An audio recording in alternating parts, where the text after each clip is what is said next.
Psalm number 26, Psalm of David. Vindicate me, O Lord, for I have led a blameless life. I have trusted in the Lord without wavering.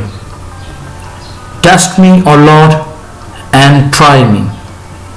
Examine my heart and my mind, for your love is ever before me, and I walk continually in your truth.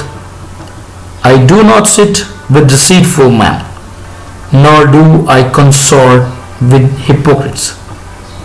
I abhor the assembly of evildoers, and refuse to sit with the wicked.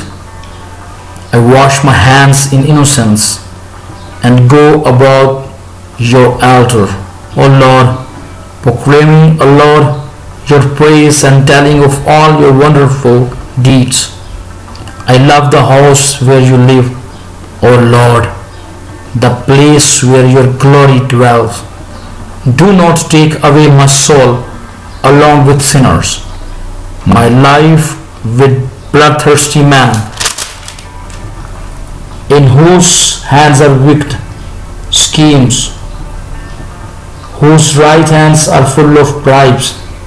But I lead a blameless life. Redeem me and be merciful to me. My feet stand on level ground. In the great assembly I will praise to the Lord.